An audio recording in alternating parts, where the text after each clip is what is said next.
Hello and welcome to the Business of the Business podcast. I'm your co-host, JP John Poz, for the two-man power trip. Of course, joining me, my financial wrestling genius co-host himself, Mr. Lavie Margolin. Lavie, how you doing today, sir? Hey, John, I'm doing great. A special day. It's rare that my full-time work in academia, I guess in higher education, crosses over to speak to someone on the podcast that works in the world of higher education and is an esteemed professor, but we're very fortunate to have that opportunity. I'd like to welcome Dr. Michael Leeds, professor of economics at Temple University, one of whose expertise is sports economics, to the podcast. Welcome, Mike. Thank you. It's a pleasure to be here. Michael, first and foremost, when did you kind of develop an interest in the economic part of sports? Like, when did that kind of come about? Oh, my. I would say about 25, 26 years ago. I can almost point to the day. I taught a course in labor economics. I'm a labor economist by training, and was looking for a way to talk about discrimination in a way that wouldn't kind of excite passions, and came across a paper on discrimination in the National Basketball Association and used that to talk about discrimination. The class ate it up and there was no turning back. Did you follow pro wrestling? I know we're talking about sports and NBA and stuff, but did you follow pro wrestling? Were you into wrestling at all? Not since my step-grandfather, Max, who owned a shoe repair shop in Long Branch, New Jersey, died. Wow, Long Branch. That's not too far away from me. I'm in Asbury Park, so basically 2 towns over. I'm very close to Long Branch. I grew up between Asbury Park and Long Branch in Ocean Township. Nice. What a small world. My God, if I take a skip and a hop and a jump behind me, I can go to Ocean in 2 seconds. Yeah. New Jersey is a nice place. Maybe getting a little too expensive, but it's a great place to live. Oh, it was a great place to grow up. So what era of fan, when would that be? Who were the big stars of that era? In wrestling? Yeah. Oh gosh.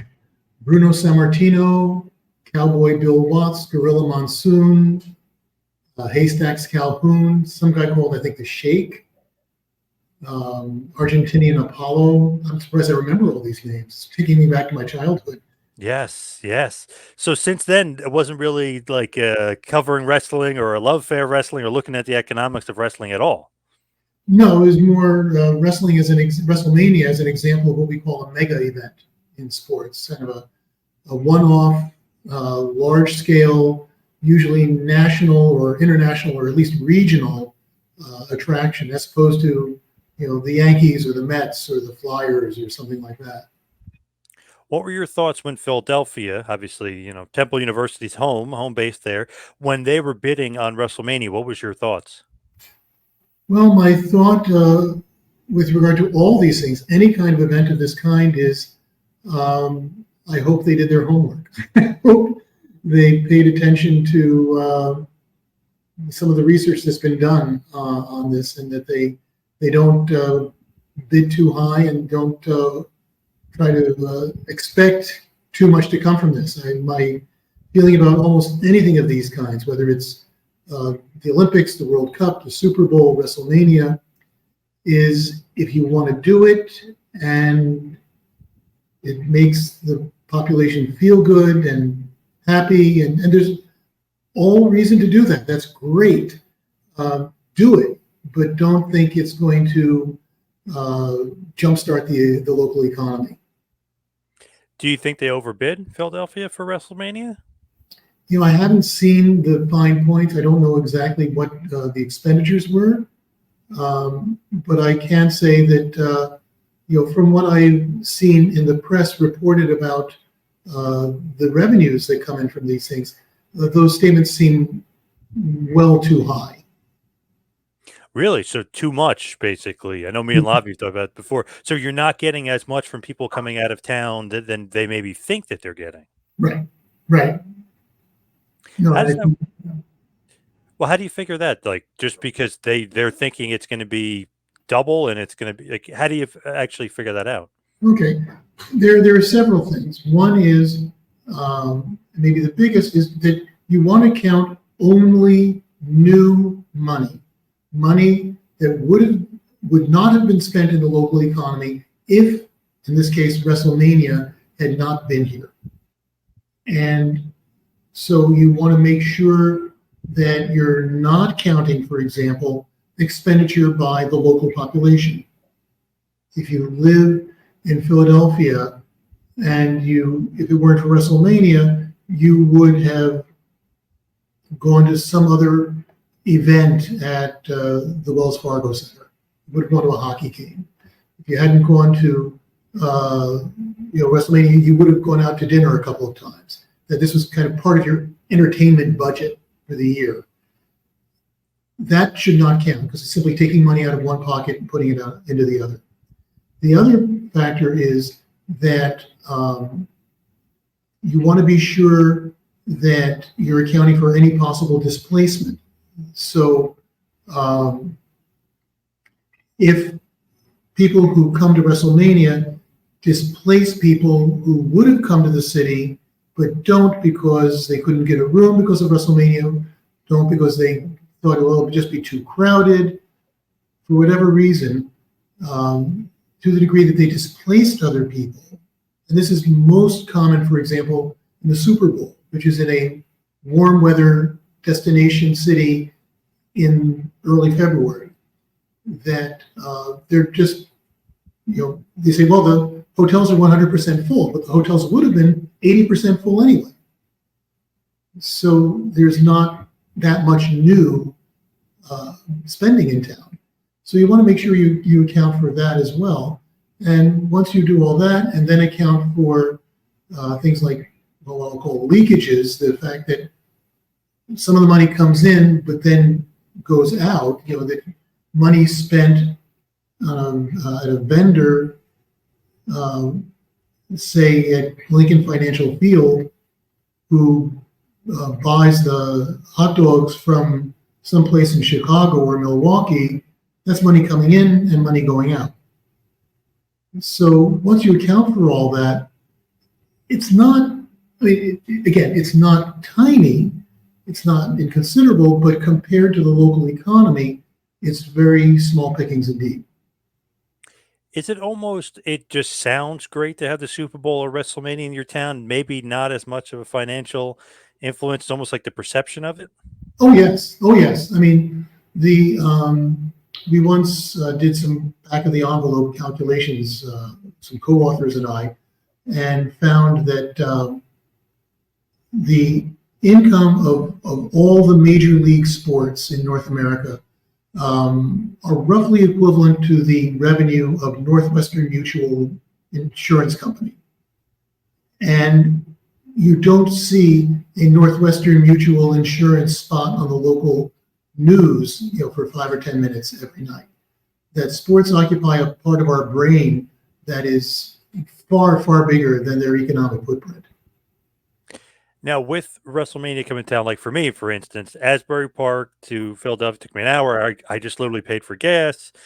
Everything I bought, though, was at the stadium necessarily. So I guess maybe that goes towards the economy. But then I'm buying merch, right? That goes to WWE. If you go to WWE World, which was the convention center, that goes to WWE. So maybe it's not all going to Philadelphia or the town. Most of it's going to WWE. Right. And again, you have local people, and these facilities, Lincoln Financial Field, Citizens Bank Park, the local stadiums are almost all built with easy access to interstate highways, and that's not an accident. So that people can come in from the suburbs or from a more remote origins and get right back out again. So it's designed to get people in and out and not stick around and spend money in the local economy. So 145,000 people were there in 2 days. But how much of that and how many of those people are like local or close, like me? I mean, I'm a drive away. I mean, how many could you figure that out, or was that something that would take a lot of like research to really dig into that? To get a precise number, it would take some research.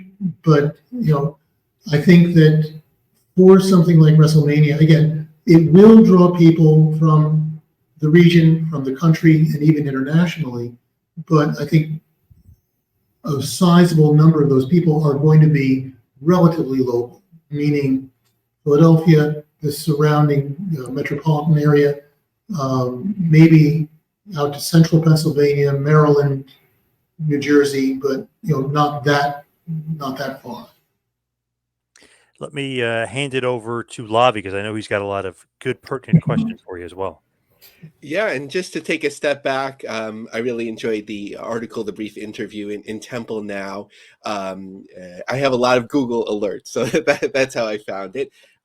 Something that really struck out to me about your work was that sort of contrarian view. A lot of times when these type of events come to town, people find, economists or experts who are just going to rubber stamp it. How do you sort of take that perspective? And have you ever had any blowback from it, sort of from, any of the leagues or entertainment sources? I've never had any blowback from the leagues, and a part of that is because I clearly have not had any impact on any decision that any city has made.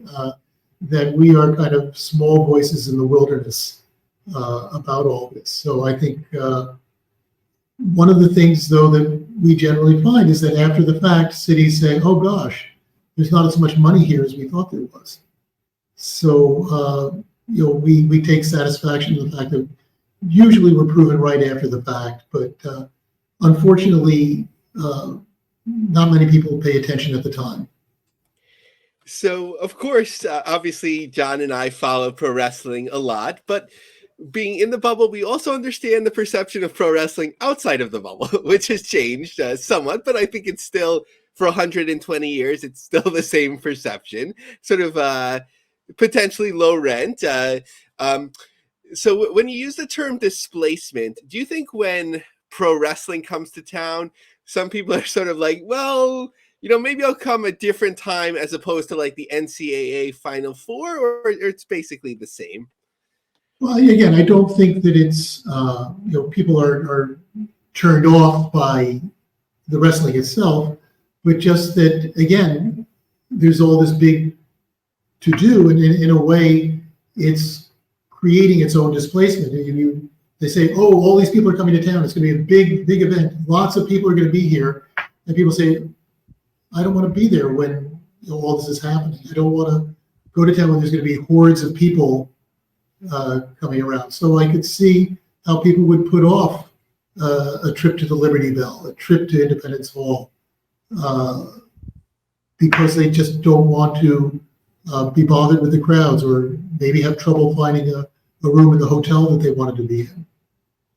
So when these economic models are done by firms or academics that are paid for usually by a pro wrestling company or a league, is there sort of is there like a fork in the road where maybe they could take a path where it shows the full clarity that is not as big as it could be, and they're taking the one that's more positive? Sort of like, what's the trade-off for someone that's getting paid for something like this?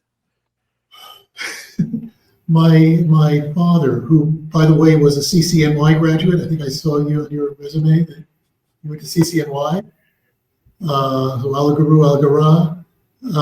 My father was a civilian employee of the Defense Department, and he once said that he never saw the government, the Army, test anything and have that test be unsuccessful. The tests were always a success. And almost invariably, when you have a commissioned report of this kind, the report is, they know what side of the bread is buttered. They know that if we want them to come back and commission another report later on, if we say, this is really, maybe overstating a bit, but this is really a waste of time. This is a waste of the city's money. The WWF, FIFA, the IOC, the Phillies, whoever it is, they're not going to come back to you and say, we'd like to commission another study that's going to say how worthless our product is. So yes, they're almost invariably, if you know who's paying for it, you know what they're going to say. So, and I love City College Talk. It's a wonderful, wonderful institution. So, I'm not sure if you're aware of this, but there, especially for WrestleMania, there's a lot of like peripheral events happening that are not under the WWE's purview. In fact, years ago, they tried to block it where they would, without being so precise about it, they would sign contracts, let's say with the city, where other smaller wrestling outfits couldn't use government-owned buildings, or or something like that. So, for example, at a catering hall, there was for 4 days shows, 4 shows a day that sold 1,000 tickets total. So 4,000 times that. We had a list, and it was about 75 peripheral shows, whether they were autograph signings or other smaller wrestling shows. So 75 maybe times 200 people a show, $20 a show. Is there anything to make of that, or it's just like such a small factor that when you're thinking about economic impact, these peripheral things may impact that particular venue, let's say 2,300 arena, but not necessarily something that we can look at like citywide? Right. There are a couple of things to unpackage there. One is that you have to be careful. And again, one of the things that studies, if they're not careful, one trap they can fall into is to count people who go to events like that and who go to the so-called main event as separate people. So that's one danger, because what these studies typically do is they try to count up the number of visitors, and then they have a formula for how long they expect a typical visitor to stay and how much a typical visitor spends in a typical day. And they just multiply. This many people show up, they on average stay this many days, and every day they spend this much money. You multiply them all together and you get how much money is spent. But if you count people who go to the smaller event, this satellite event, like you said, and who go to WrestleMania as separate people, and they're actually the same people, you can very quickly blow up the economic impact. The other thing is that, again, you're right, the total amount of economic activity in Philadelphia is, and I calculated it once, and I think it's in the hundreds of billions of dollars. This is not a lot of money compared to an economy the size of Philadelphia's. So again, I once did some back of the envelope calculations for Chicago, which has 5 major league sports teams all playing within the city limits. And I found that they account for a small fraction of 1% of the Chicago economy. So if the Bears, the Cubs, the White Sox, the Bulls, and the the Blackhawks all disappeared, the Chicago economy would barely notice it. And so it's important to note it's just a small potato.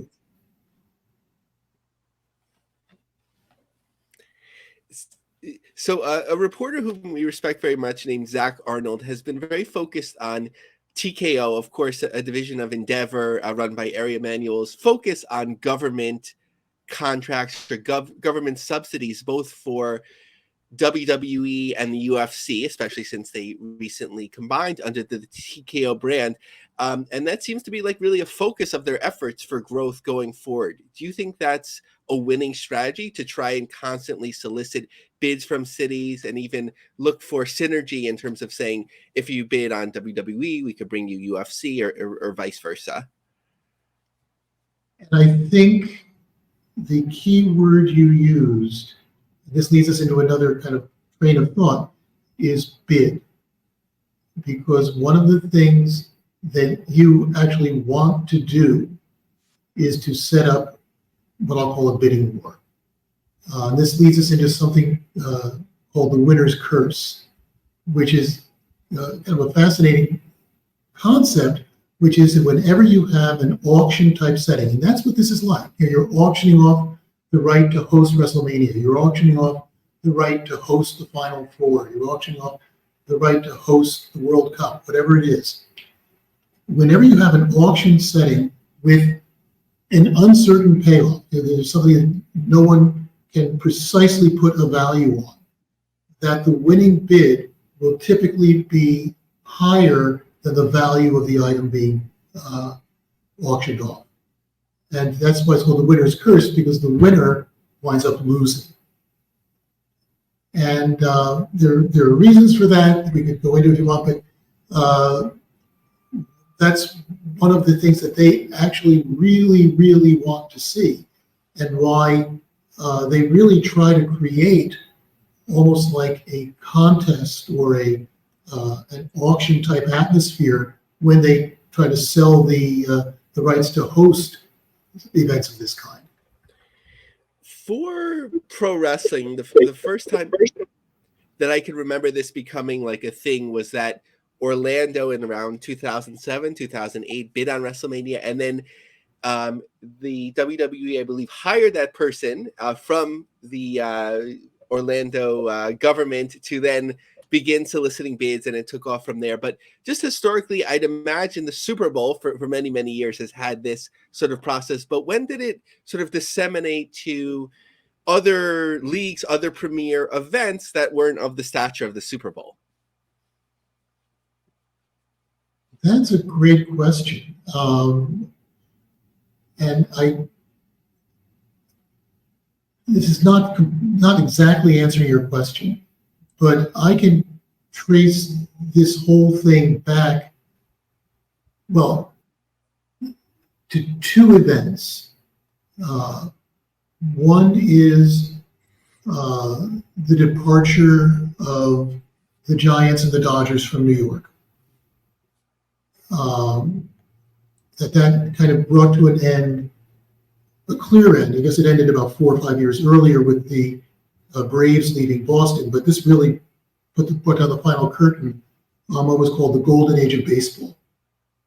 That from 1903 to 1953, no team entered, no team left, there was no expansion, no contraction, no team moved.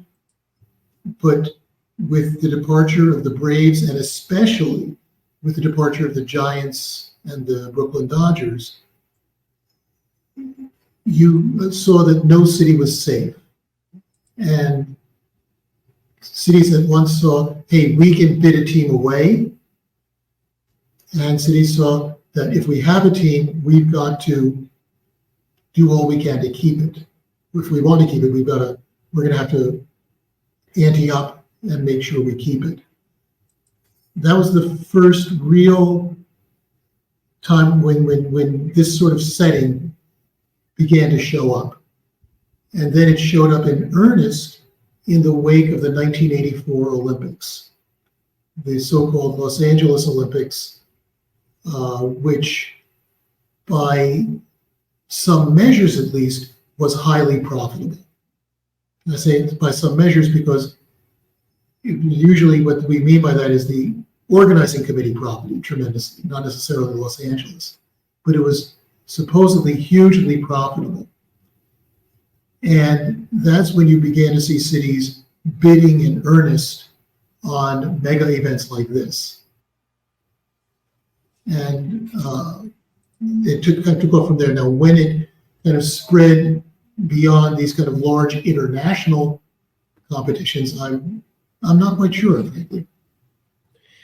So sometimes, the way that I think about it is sometimes economics don't have to make sense for someone to pay for it, especially if we utilize a term like sports washing. In pro wrestling, the earliest I could think back from it in modern times was when North Korea hosted in Mayday Stadium in Pyongyang, actually the highest attended pro wrestling shows of all time, where it was reported that 180,000, one day 130,000 people the next day appeared, not necessarily paying for their tickets, but were compelled to do so. And in modern times for WWE, and we saw that it was sort of the first shot of them doing it, but Saudi Arabia first using pro wrestling to sort of bring attention to their efforts for growth, running into some difficulty with the Jamal Khashoggi situation, but now doing so with golf and a number of different things. So how does sports washing, potentially, not necessarily saying that you have to agree with that example, but how does potentially sports washing, or more broadly foreign governments, change the economics of bidding for events? Yeah, well, that's actually a really interesting question, and one can go back certainly at least as far as the 1936 so-called Nazi Olympics, which was actually a hugely successful example of sports washing, where they managed to somehow convince the world that Germany was this wonderful place, Nazi Germany was this wonderful place. We view it through the lens of World War II and Jesse Owens, but at the time, it was a tremendous public relations success for Germany. But sports washing, one, has limits, and two, can be a two-edged sword, or at least the attempt to use sports washing can be a two-edged sword. Take, for example, China. China's hosting the Olympics, I guess, especially in 2008. The more recent Winter Olympics were a little funky because of COVID. But in 2008, one of the things it brought attention to was how horribly polluted China is. When athletes showed up wearing masks because they were afraid to breathe the air, that it brought up Tibet and the repression of the Tibetan people and the Uyghurs. So there's always a danger of this happening. The classic example is maybe the World Series, not the World Series, I think it was an All-Star game. Maybe it was the World Series. Well, at one point, you had Howard Cosell on national television saying the Bronx is burning. They were showing a fire not far from Yankee Stadium. So you run into dangers that bad things can be shown as well as good things. The other point is that in terms of things like legacy effects, people are going to, come to WrestleMania and they're going to start singing Philadelphia's praises to the world, and we're going to see a huge boost in tourism. And one of the problems with that is that sports tourists in general, not just wrestling or any specific sport, sports tourists in general focus on one thing and one thing only, and that is the event they're going to. And so when someone says, oh, you went to Rio for the Olympics, how was it? And they're going to say, oh, it was fantastic, and I saw the gymnastics, and I saw the swimming, and I saw the field hockey, or whatever it was they went to see. They're not going to talk about the beaches. They're not going to talk about the sights. They're not going to talk about all of the things that a typical tourist goes to see.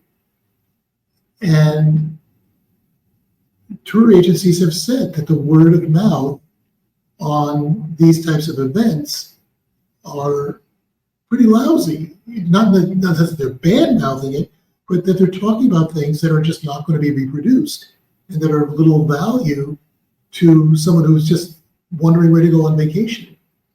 So it's limited, and it can be a two-edged sword. So last question from me before I turn over to John. Philadelphia, Chicago, New York, if they go one way or another with their bidding, they'll be fine. But I've started to see from, just following local articles and so on, that chambers of commerce and small sized towns might say, we're going to use some of our municipal money and we're going to bring in a mid-sized event, or we're going to pay for a pro wrestling show, and it'll be televised, on a local on a national cable channel, and it'll bring attention to us. If you were to advise such small governments, what would you say to them? What should they be cautious of, and what should they look for? I would say it's actually particularly dangerous for a small to mid-sized town to do this sort of thing. I think that, oh gosh, I'm blanking on the town outside of Atlanta where the Braves moved to. They're having buyer's remorse. You're seeing, you can see it in the Meadowlands when they say, "Oh, hosted the Super Bowl." Well, where did everybody who went to the Super Bowl, where did they stay? They didn't stay in East Rutherford.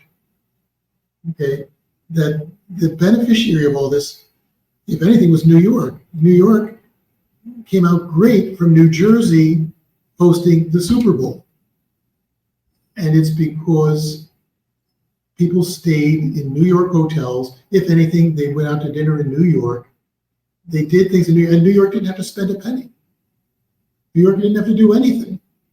So the problem with the small town is that there are just huge leakages. People don't stay there. People don't spend their money there. They'll stay in the big town next door. And so it really becomes a burden and without really much of the benefit. They get even less benefits than a city like Philadelphia or New York or Dallas or LA. Now, where could everybody find you, keep up with what you're doing, everything as far as obviously Temple University as well? Where can people keep up with me? Yeah, if they want to follow you, see some of your writings, see what you're up to. Oh, golly. I have a website. You can come to Temple University and look up my website, the economics department at Temple University. I confess I'm a little bit old school. I don't have a Twitter feed or anything like that.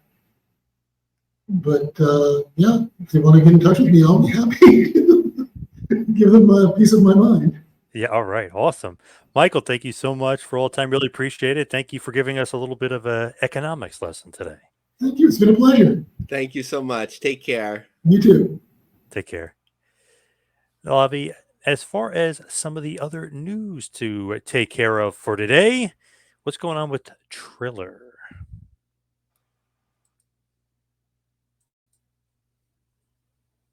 Did we lose you? Are you frozen, Lavie? Hi, John. Can you hear me? Yep. Okay. Can you repeat what you last said? It broke up. Oh, okay. Sorry about that. Talking about the Triller news. What's coming out down and what's coming out from Triller?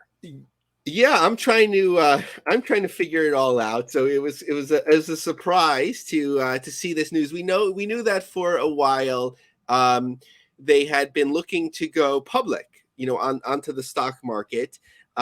But there was a different way that they ended up going public. At closing of the business combination, Triller will be a wholly owned subsidiary of ABEMA. The valuation of the combined company will be $4 billion, with the stockholders of Triller and the holders of Triller's RSUs owning 80% of the post-merger group. So this is something interesting to note, that although it will still be listed at the moment as ABEMA, that it's actually Triller's ownership that now has 80%, and of course ABEMA the other 20%. Bobby Sarnavesht, Chief Executive Officer of Triller, said, "Through this merger, we are poised to accelerate our innovation trajectory and significantly expand our market's presence, creating unparalleled value for our users and stakeholders globally. In addition, with the transaction approved by both company boards and majority shareholders, we believe this is the most efficient route for Triller to access public capital markets and secure the liquidity needed for rapid growth. Triller's digital media, social selling, combat sports, and SAS businesses have experienced tremendous growth, and this merger positions Triller to achieve new milestones."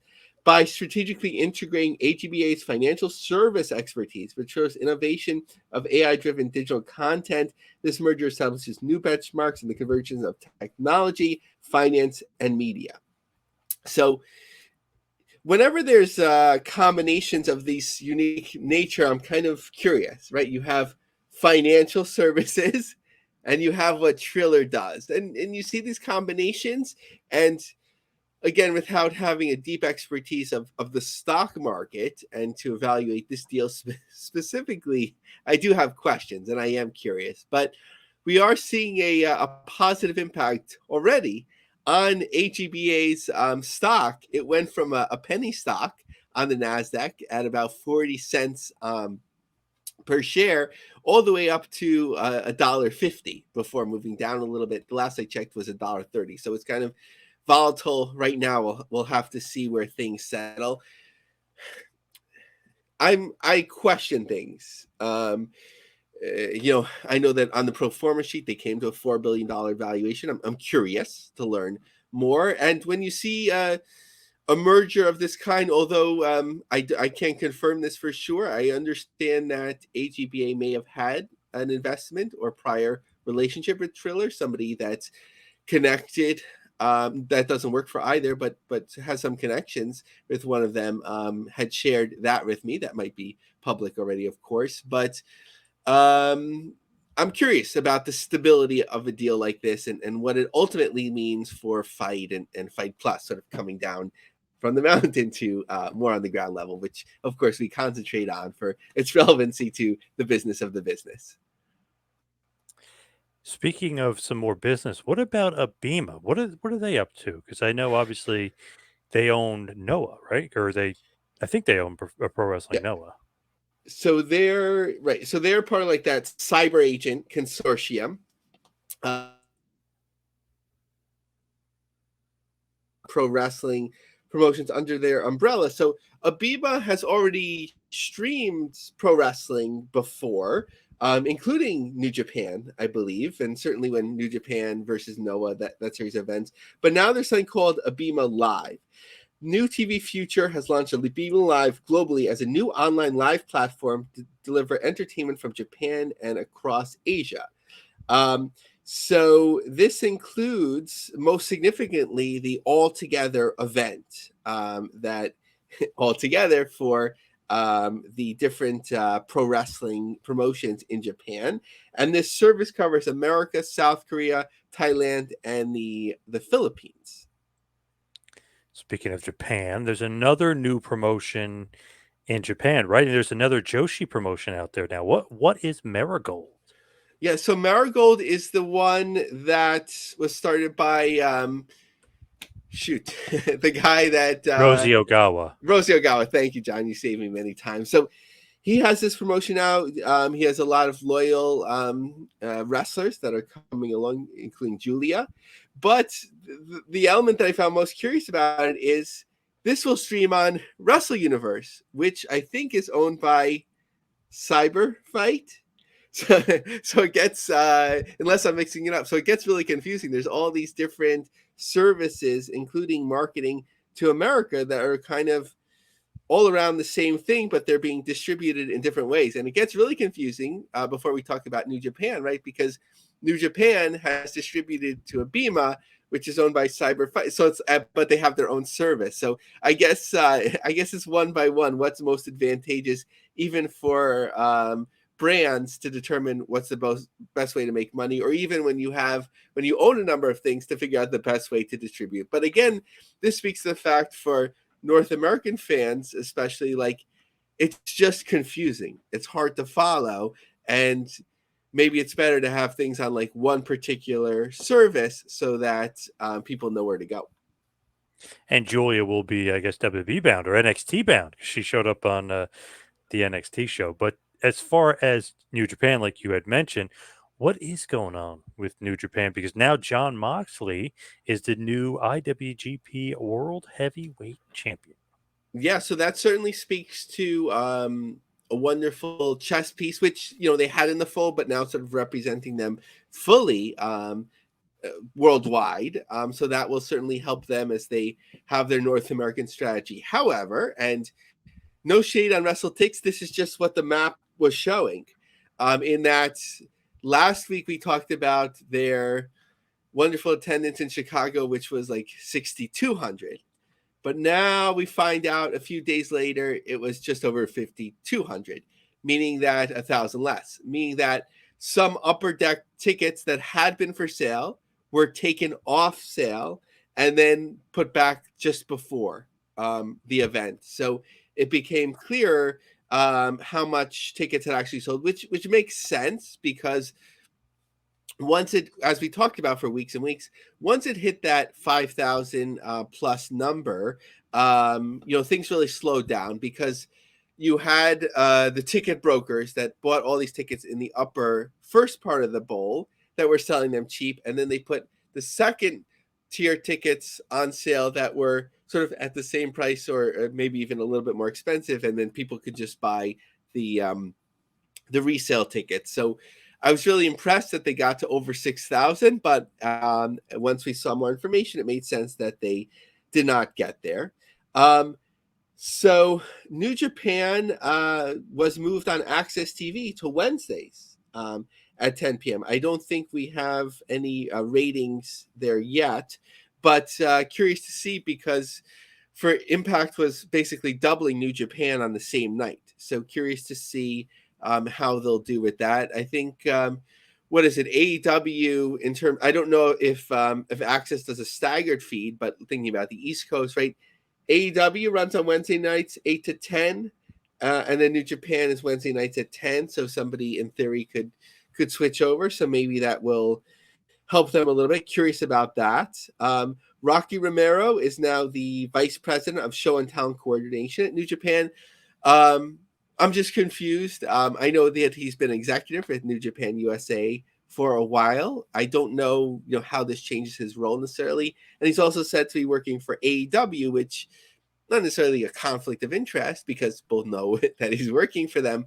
But sometimes there's maybe mismatched priorities. So when you have somebody at that level, especially on New Japan, it seems difficult to have you working for both, especially as they have, even though I'd assume Rocky isn't involved in those discussions or negotiations, right? But for the Worlds Collide event, it was said that New Japan didn't want to pay for half for Arthur Ashe to rent out the stadium, so they moved it to Long Island.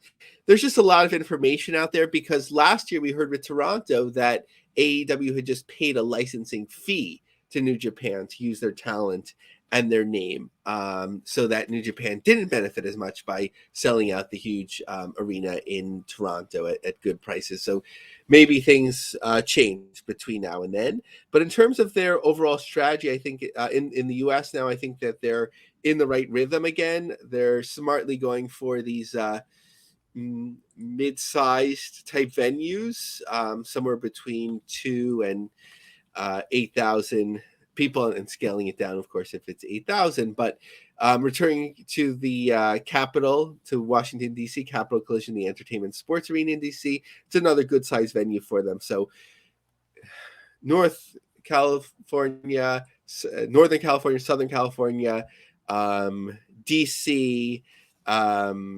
Chicago. This just seems like a good rotation for them if they're going to do 5 or 6 shows a year smartly. They're not running those, and then however it plays out with Forbidden Door, that seems to work really well. And staying away from trying these to make their own USA brand that runs these smaller venues where it's difficult to draw 1,000 people. And just to follow up on Rocky Romero, I believe he works for CMLL as well. So the trifecta for Rocky Romero working all these promotions, who obviously all work together now. Yeah, I think he brings so much value, and I think one of the strongest values is just keeping all these things together, right? And these alliances can really break apart, and he has that deep understanding of each organization. I guess a little newer to AEW, but he knows a lot of the talented people there. But having worked with the other two, especially New Japan, for so long, that if somebody needs to reach somebody or whatever, or just cultural understanding and so on. He's been in all these places, so he has that area. As we saw with New Japan, they could be very sensitive, as it was rumored at least that when Chris Harrington Mukigana, originally of WrestleNomics, right, was sent quietly before AEW started to try and establish a relationship, they were sort of a little offended that it wasn't Tony Khan that was there. So you have to like understand the expectations of all in order to keep people happy and have these good relationships. Very true. What is the latest on TNA Wrestling, who seems to be doing okay? I know their last show did pretty good.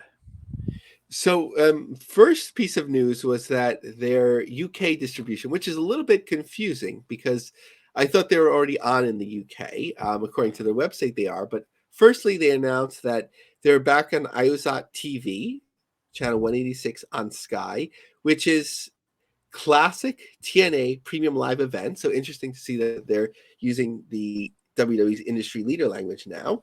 Every Wednesday and Saturday night at 9 p.m., TNA's greatest matches and TNA in 60 will also be broadcast. So a good way of, getting classic content. And they have, especially when you look at it in isolation, not necessarily in an episodic way, which a lot of us found very frustrating at the time. But in terms of the talent as it stands alone in matches, it's very appealing. So that's a good way to get extra money out of it. But it's a little bit confusing to me because is it really a return to the UK? Because the Zone channel 429 is on Sky apparently on Friday nights still at 22 hours and 15 minutes.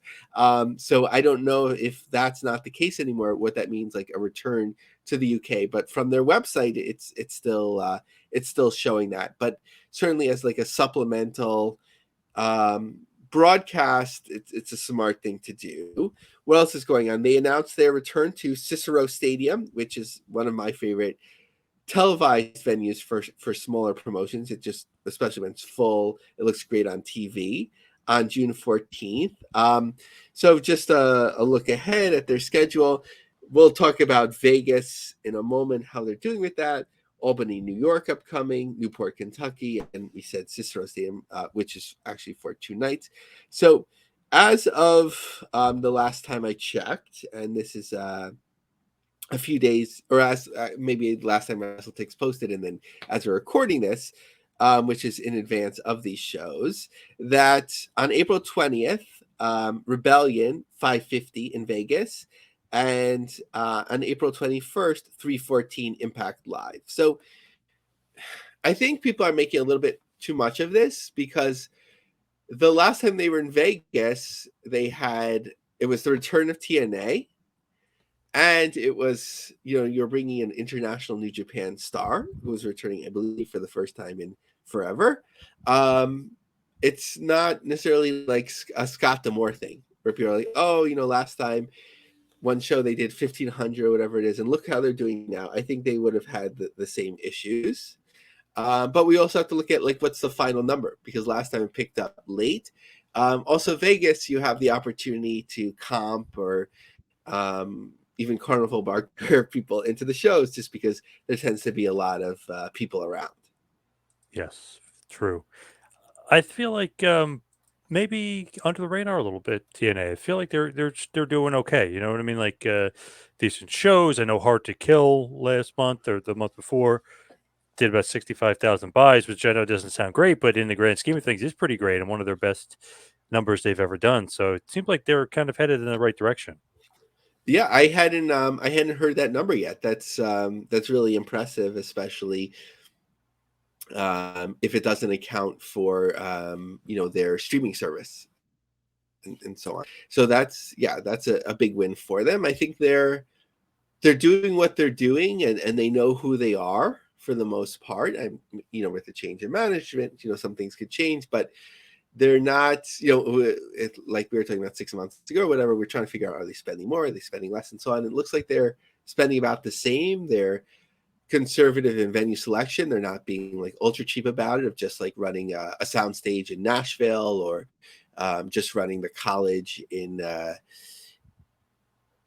Canada exclusively. They are going places and switching it up. They are signing some talents go and so on, but they are who they are. So if they are making money or doing what Anthem expects them to do with their media assets and bringing attention to Access TV. I'd assume it's the highest rated show on there consistently, from what I know of, it seems to be, but also helping to prop up Fight Network worldwide. They're on their game channel as well. I'm not sure how their streaming on demand service is doing, but that's been around a while. So I think that's an important thing to know who you are.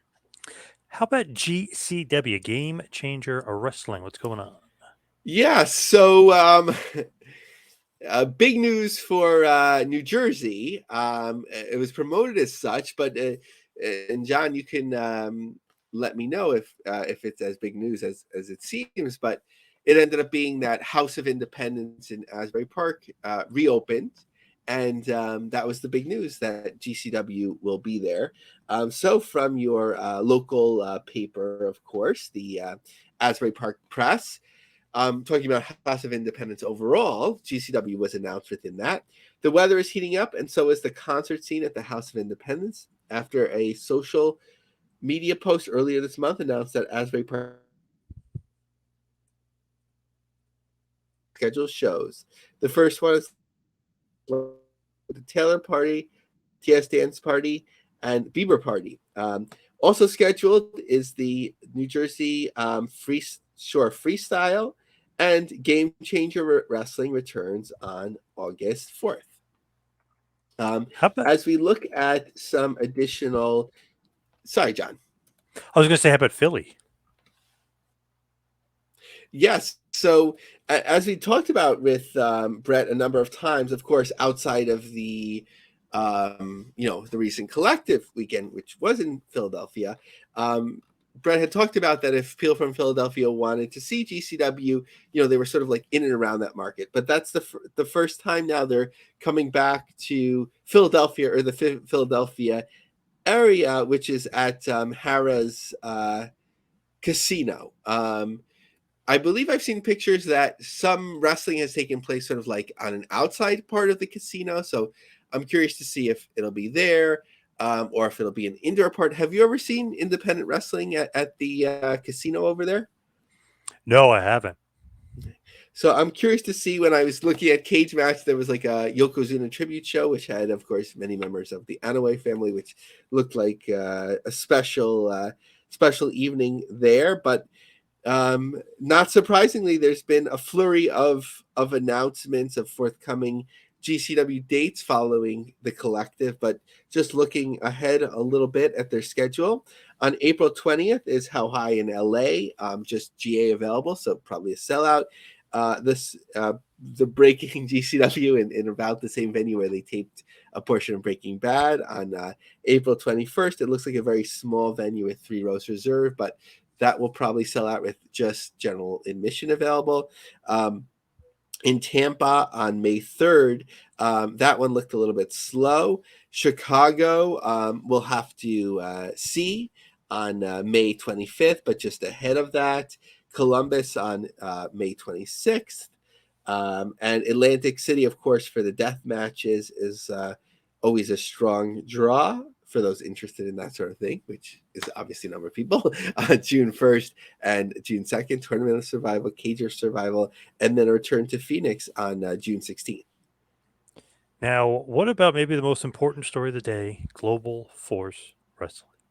So Jeff Jarrett, as we were talking about last time, obviously he has this brand name back, Global Force Wrestling, Global Force Entertainment. So it's a number of things, both in terms of announcing or utilizing their new website, the Global Force Entertainment website, to announce in a press release the return to AAA with Parker Boudreaux as well, sort of who's already out there. But this Global Force Entertainment website is very curious to me. Of course, Jeff having all those responsibilities in AEW, it includes a link at the top bar to AEW events, but it's also going for a wrestling news component. The My World podcast, the Horseshoes Baseball. We've talked to representatives of Jeff Jarrett's gaming platforms as well. So a lot going on. It's basically all things Jeff Jarrett. It's just curious to see this brand emerge first, as we talked about with the horseshoes. Then we see utilized with AAA. Now it's a website. So curious to see how that grows and how that also sort of balances out with AEW responsibilities. What is going on with MLW, Major League Wrestling? So just a quick piece on them. Of course, there's more going on that we'll talk about next week. But the MLW Azteca Lucha show, which when it was first put on sale, was promoted as like one of the fastest ticket selling shows in a number of years. So with a few hundred reserved seats, in terms of my quick math, there was just about 2 to 3 individual tickets left in terms of reserve. So imagining that will go, and then some GA sections. Of course, as we know, in Cicero Stadium, there's the tiered seating because it's a stadium, even though it's a small venue. So I'm curious to see how that will look. If they continue to fill it up, it should look great on TV like it has in the past. As far as Prestige Wrestling is concerned, what is going on with Prestige Wrestling? So they're getting ambitious here. They're running a venue at Portland State in Oregon, which is about a 3,500 seat venue with as many known talents as they can. Slamovich, Donhausen, Alex Shelley, and so on. Looks ambitious. But if they have the momentum on their side, give it a try. Let's see what happens. But it just struck me like this is the type of venue that AEW really should be booking at this point. It would look full. It would look great rather than 2,000 in Indiana and you're blocking off 16,000 seats. But also, as we get from time to time through Eventbrite, Prestige has hosted 5,000 people over 32 events, but this also includes like autograph signings and that sort of thing. So it's not necessarily all shows that they've had, all wrestling shows, 156 average. So their events tend to be, on average, lower attended, but they have some momentum without being intimately familiar with them. So curious to see how they do in this bigger venue. And finally, a big story about little guys. What about micro wrestling? So, John, I've been thinking about it, and I'm going to go out on a limb here. There's just, in my opinion, right now, of like although micro wrestling, I'm not sure if they're the ones with that reality TV deal or whatever that we've talked about before, but in terms of non-weekly wrestling programming, of people that could run shows from coast to coast, I think there are just 2 promotions that can do so right now at their level. GCW and micro wrestling. So Really? a bit, wow, that because like right there, they're crisscrossing the country from coast to coast, Midwest, whatever it may be, and they're just doing so consistently, and they both seem to be doing well. okay, fair enough. So via Cowboy State Daily, on micro wrestling, for decades, the freewheeling anything goes WWE set the standard for wrestling. But make that smaller than ever. The MWF is fast gaining popularity across the country. The full-scale spectacle is rostered by casts all under 5 feet. Founded in 2000 by CEO Jack Darrell Hillegas, the MWF is the longest-running organization within the little person industry, and by the numbers, the most successful to date. Micro wrestling has been featured in Sports Illustrated, country music, and even its own reality series on Discovery. So that answers that. Their live shows are a combination of wrestling bouts and Jerry Springer shows gone wrong. It's the WWE for South Park fans. This Saturday night, the Little Brawlers make their way to Cheyenne for an epic one-night-only throwdown in Forum 619. We need Rey Mysterio.